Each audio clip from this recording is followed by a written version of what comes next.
Joining us now, the ranking member of the House Intelligence Committee, Democratic Congressman Adam Schiff of California. Congressman, thanks for joining us. It's good to be with you, Wolf. So after President Trump said he'd speak with the special counsel under oath, said he's anxious to do so maybe within the next 2 or 3 weeks, his lawyer quickly walked that back, saying the president had been, quote, speaking hurriedly. What would stop President Trump if he wants to speak under oath?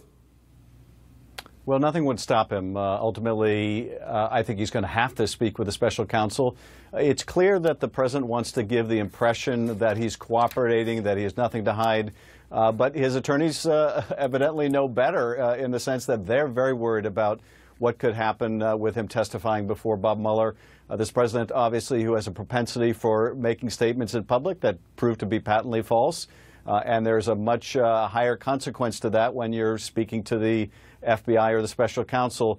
But if the president wishes to do so, and probably even if the president doesn't wish to do so, it will be necessary for him to speak directly to the special counsel. And do it in written form, questions and answers in writing, but to actually appear before the special counsel, right? Yes, I would never accept as a special counsel a written response from the president. You get the lawyer's answer that way, and you don't get the opportunity to ask follow-up questions in real time. It's much less conducive of producing the truth.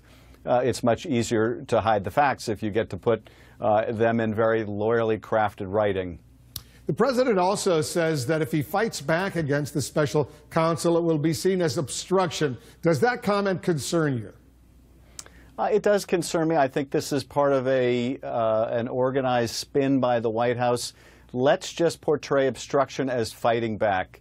That's sort of our MO is fighting back, and so that's a credible thing we can put out there. Maybe we can sell that. But no, it's not fighting back if you're asking the head of the FBI basically to drop a criminal case against someone from your organization, your national security advisor. It's not fighting back if you ask your attorney general not to recuse himself over the advice of ethics lawyers at the Justice Department, and any number of other potential steps that do go to the issue of obstruction of justice. So there is a real difference between speaking out and taking steps that are meant to interfere with the pursuit of the truth. So far, more than 20 Trump administration staffers, officials have been interviewed by the special counsel. President Trump said his interview with Robert Mueller could take place within the next 2 or 3 weeks. Are we getting closer and closer to the end of this investigation? I think if these reports are accurate that the special counsel is in negotiations about an interview with the president, then he is farther along than we expected, because you would anticipate that an interview with a key figure like the president is going to take place towards the latter part of the investigation, not the early or even middle part of the investigation. I do want to push back, though, on this presentation they're trying to make today, which is they're fully cooperating and they've made all these people available. The reality is we saw just as recently as a week ago when we had Steve Bannon before the House Intelligence Committee, the White House instruct him not to assert privilege, but to refuse to answer a whole series of questions. That's not cooperation. That's hiding the ball, and they can't have it both ways. Well, Steve Bannon will answer all the questions, we're told, once he appears before the special counsel, and that's going to take place fairly soon, right? Yes, he's going to have to, and I think the White House recognizes that the position that they can just tell him not to answer questions without invoking any privilege, and even the privilege wouldn't apply to most of these questions, is unsustainable. It'll never fly before the special counsel. Now, the reason they think they can get away with this with the Congress is that the Congress is run by their allies, in particular our committee by Devin Nunes. So I think they feel that the committee will take whatever the White House marching instructions are. That would obviously be a reneging on the commitment of our committee to follow the facts wherever they lead. The Senate Judiciary Committee is going to release the transcript publicly of its interview with Donald Trump Jr. How important is his account to Americans' better understanding of this entire Russia probe investigation? Well, of course, you know, I think you have to take what Donald Trump Jr. says with a very large grain of salt. And you also have to look at what he's unwilling to say and what questions he's unwilling to answer. In our interview with Donald Trump Jr., He refused to answer questions about his conversations with his father when they were fabricating that statement when the president was on the plane about the Russia meeting, when they put out that false statement that this was about adoptions. So in that instance, he claimed some non-existent attorney-client privilege, as if he or his father were an attorney and the other were client.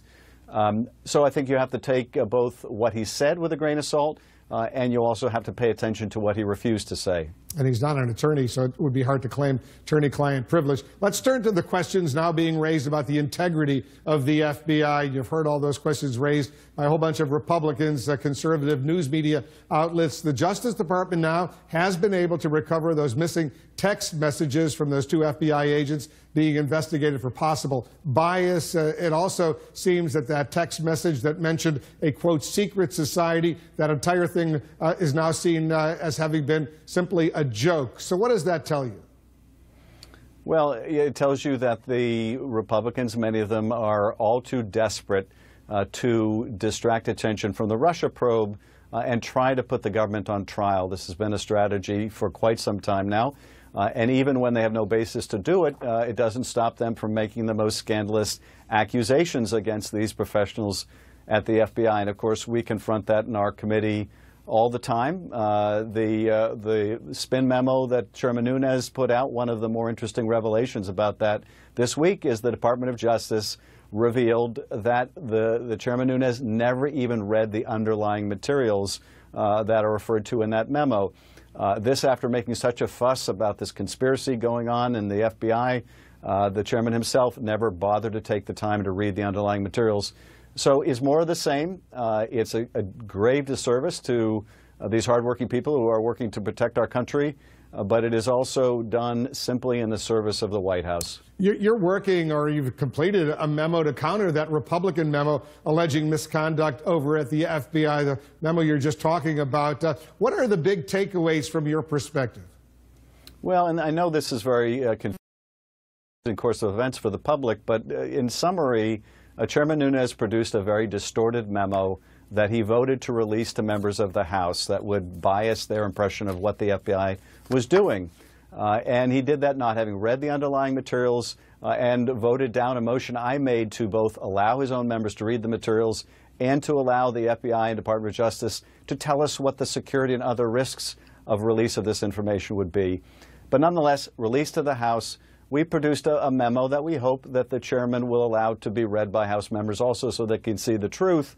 But now they're going beyond this and seeking to declassify and provide to the public this spin memo of theirs, even though it runs the risk of exposing sources and methods, something the Department of Justice this week called extraordinarily reckless.